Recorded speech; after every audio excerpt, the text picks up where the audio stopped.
Hey, good morning, everyone. Marty Mazzora here. Friday, 28th of April, 2023, with your end of week stock market snapshot. Clients, this will also serve as your Friday morning message. We'll circle back later today or over the weekend with the weekly economic update, which will prove to be interesting given all the data that has come out this week. Amazon posted good numbers yesterday and the stock popped 12% higher in the after hours, and on the conference call they confessed that their cloud services business, which has been growing, looks to be waning, and the outlook is cloudy, let's say. Essentially what was intimated is that customers are cutting costs and pushing back on the cost of their cloud services. That was at odds with what other big tech reporters here this week had intimated about their cloud services business and so on. So, a lot of mixed messages out there in the market. We're going to look here at the technical setup here in a minute. Just a little bit ago, the S&P was nicely higher by about 0.5%, and the Nasdaq was up as well. Suddenly, the S&P is flat, and the Nasdaq 100 is down 31 basis points. So, real choppy sessions. Ask me again in 30 seconds, and I'll tell you a different story. Today, we're going to look at the S&P. We're going to look at the Nasdaq 100 ETF. We're going to look again at the VIX.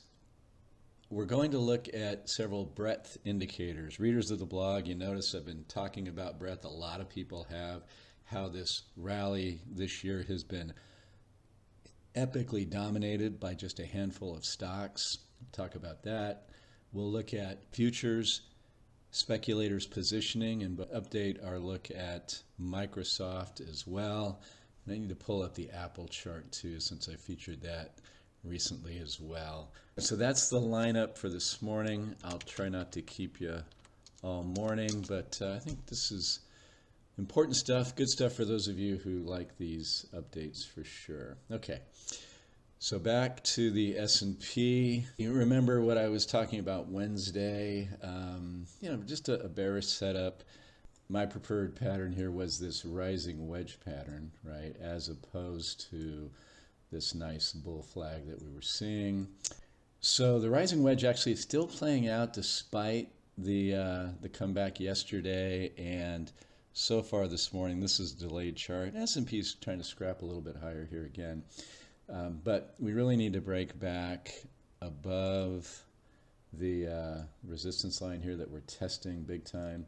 Happens also to be that 50% Fibonacci retracement of the bear market so far, so that can be tough resistance. Nothing really has changed here. We still have our sell signal. We would like to give that back, but it hasn't yet. We still have our bearish divergence.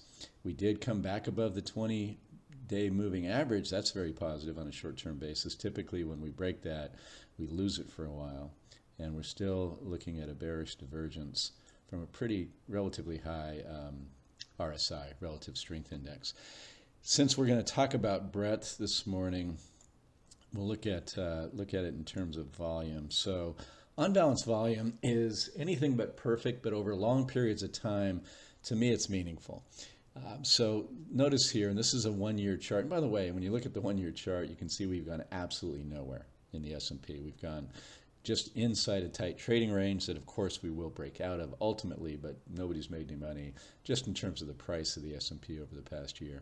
So on-balance volume this is cumulative. So it collects the total volume on the day and then moves the line by that amount in the direction of the close of the day. And why is it imperfect? Well, let's say you're up on up volume for, all the way up till a half hour before the close, and then some news comes out and the market just rolls over and you end up closing down a tick. But up until that point, it was real strong up volume, and then all that volume gets credited to the downside. So you've got to understand that and look at the dynamics. Now, longer term, though, you get some trends. So why would this be important? Well, volume is indicative of commitment or passion, right? A stock or an index can move a lot on very low volume if there's just not a lot of willingness to trade it. I mean, in theory, you could have one share of a stock go up 20% in a day or go up any amount if if one person came in to buy and there were no sellers at all, that they'd have to bid the price higher and higher and higher, and then finally somebody says, hey, I'll give up that share at that price that was 20% above where the bidding started. So you can have very little volume and get these big moves. So it is important to assess volume, as we do when we get these big moves. So a on-balance volume line that is rising with a rising market says that's conviction, because you're getting much more volume, much more oomph, more players are coming to market with more shares to buy on the up days. When you have an up move in price, but you have declining on-balance volume, that means that the down days, even though the market's moving up, the down days look like they have more conviction. There's more volume on the down days, even though the market's climbing higher on those low volume days. That would suggest distribution. That would suggest that people are exploiting the rallies and coming in with more oomph, more volume on the down days. And then the opposite. We look for up moving on balance volume when the market's lower, and that would suggest that perhaps investors, let's say the smart money, is buying the dips, so you're getting more conviction on the up days. So let's look at how this has played out over the last year. And you see right here we had kind of this island pattern, not quite the gaps between here, but we rose, consolidated, and one thing we pointed out here is as we were consolidating, those blue days, right, the down days, ultimately carried more volume than did the up days. There was more of them, but at the end of the day, what this line said is that this probably was going to fail, this one indicator. Here we were, nice big rally, although we had our rising wedge pattern, right? And then here is the unbalanced volume really rolling over, and look what ultimately happened. The market rolled over as well. Now here, we had the market careening down to the bear market low, but look here, we had rising right here during this bottom phase. We had a higher low and a higher high right here in the unbalanced volume, and that was the bottom, right? And so did the other indicators said that as well. So this just kind of confirmed that.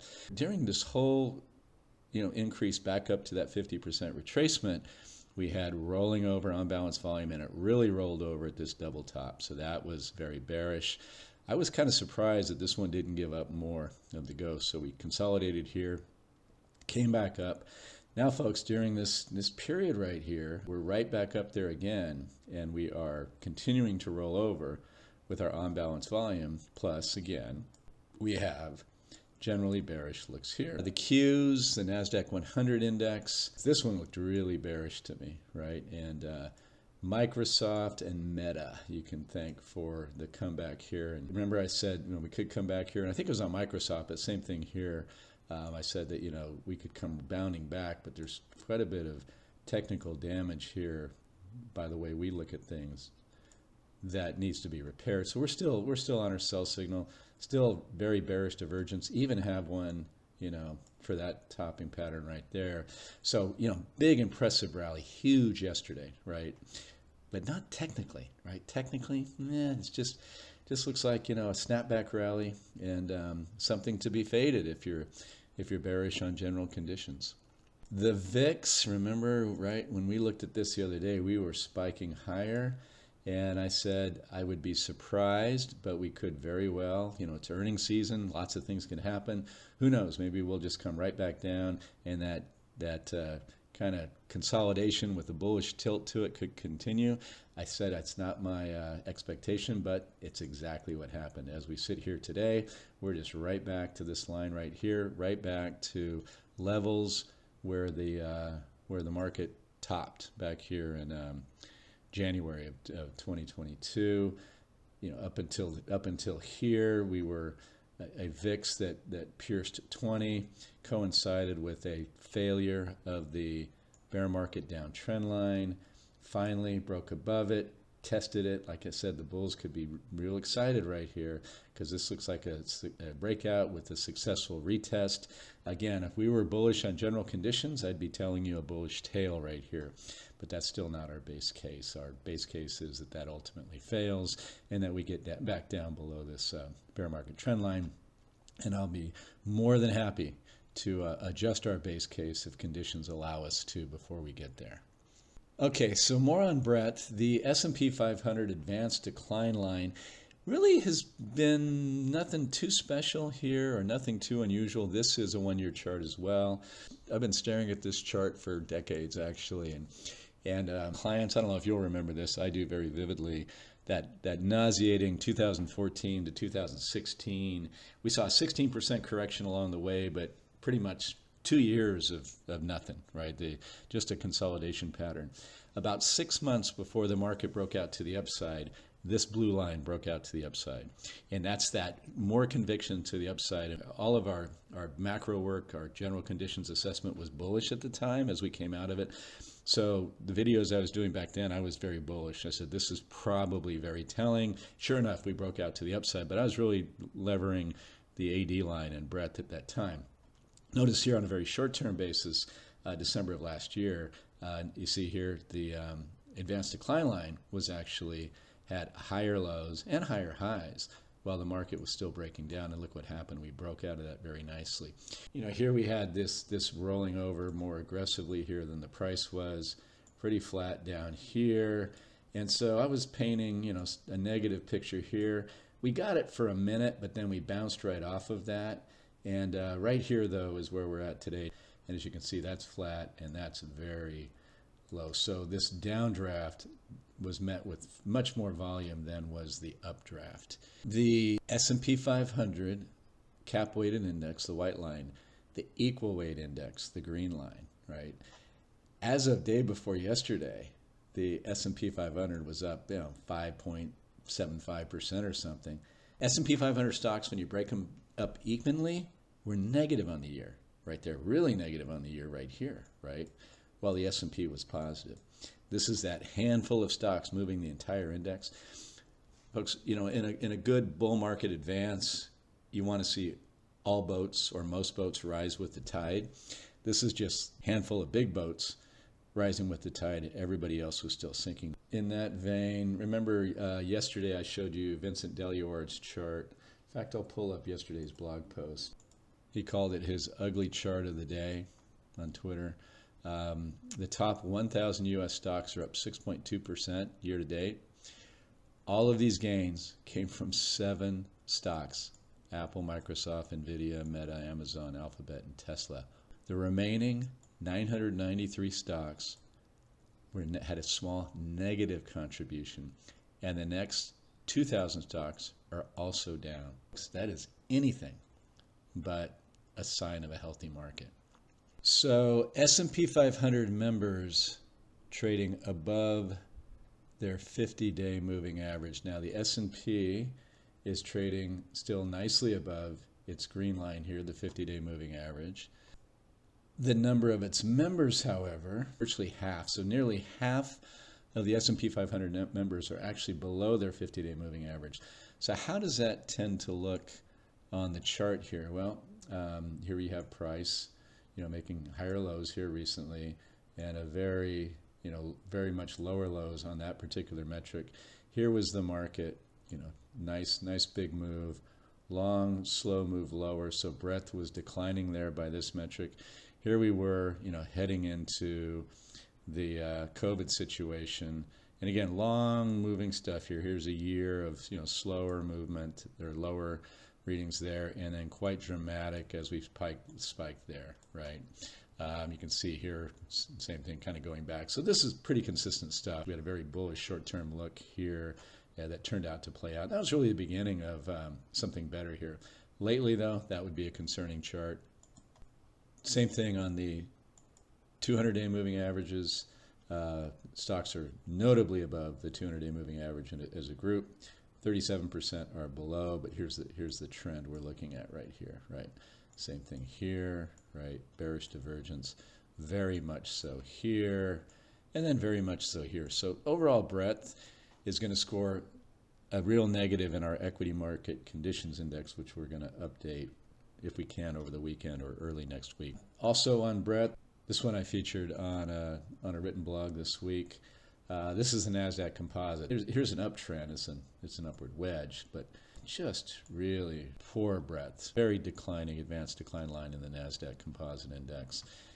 Okay, so conviction among futures traders. So this is non-commercial futures positions in the S&P 500 very actively traded E-mini futures contract. So non-commercial denotes speculators. This is resoundingly net short. So when you line up the short positions and the long positions in futures, this says that futures traders are resoundingly bearish on the S&P 500 and or resoundingly concerned about their positions and hedging like crazy, right? So this has been very, very evident, right, for the past year, almost year. Now, folks, this is actually support for the market. Remember, a short position is a borrowed share or a borrowed contract that has been sold that has to be given back. And the way you give it back, you buy the position back and you return it, right? So you have to cover those shorts. So would it make sense that yesterday's massive rally in the S&P was to no small degree a short covering rally as some earnings news surprised to the upside? Absolutely, coming from these levels. So when we go back and we say, okay, so what does it mean? I mean, should you be bullish when futures traders are so, let's say, bearish? And the answer would be certainly yes if you have a bullish thesis, right? If you think you have an edge and you think it's to the upside and the world is positioned short, oh my, right? If you're a short-term speculator, back up the truck on that one, right? But if you're overall bearish, you have to just expect that the market could move dramatically against you while all this short interest is there.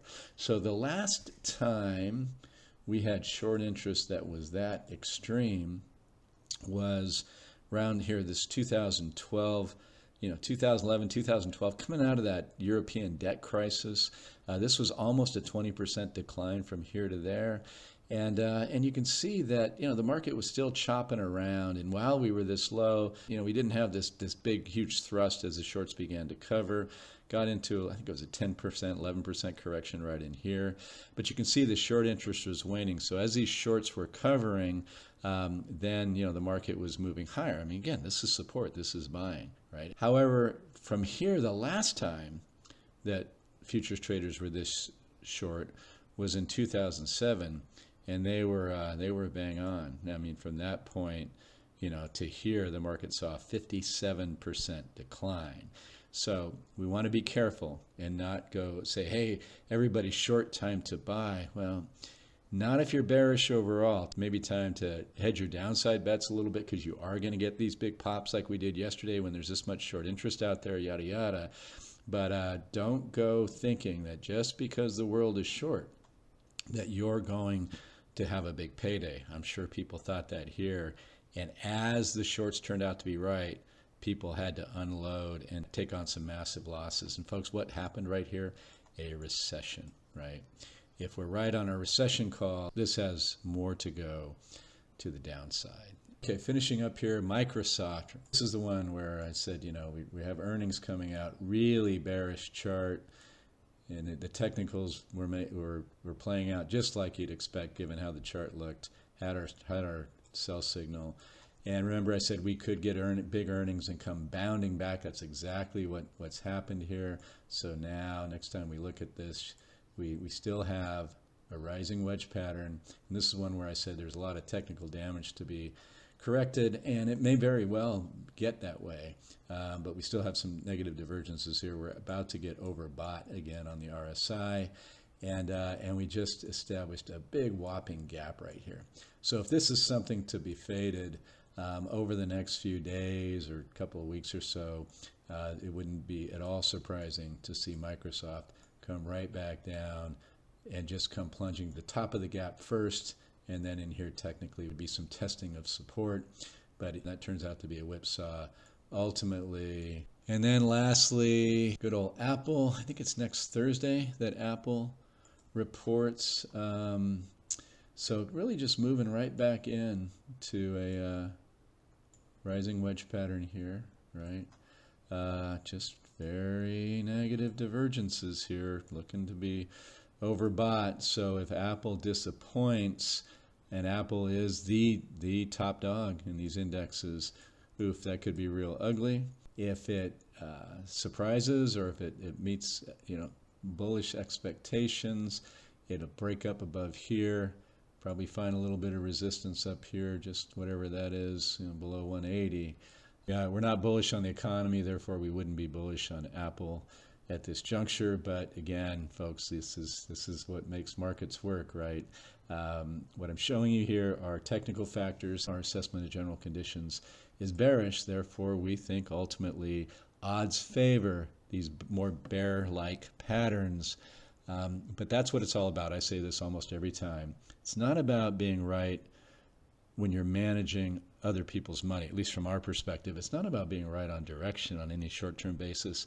It's about always investing consistent with what the risk-reward setup demands. And right now, we're long a bunch of stuff, but it's not just U.S. tech stocks, right? It's certain commodities, which I think are somewhat suspect here in a recession environment. They're up today, most of them are, but as I told you recently, we pulled back on that exposure and added to things like staples and healthcare. Because we're not really making a directional call. What we're saying is we need to be in a position to make money, but we also need to be in a position to preserve capital if the charts and our general conditions assessment turns out to be what we fear, and that is a breaking of the ice. That's why we're continuing to hedge. We're trying to keep our hedges closer to the money, therefore to keep them from being too expensive. Clients, you're seeing quite a bit of activity as we continue to roll those options. We're trying to keep it cost effective but effective, just in case that ice does break. I'll leave it there. That was a long one. Thank you for sticking with it, folks, and I'll be back soon with your economic update. Have a great rest of the day. Take care. Bye-bye.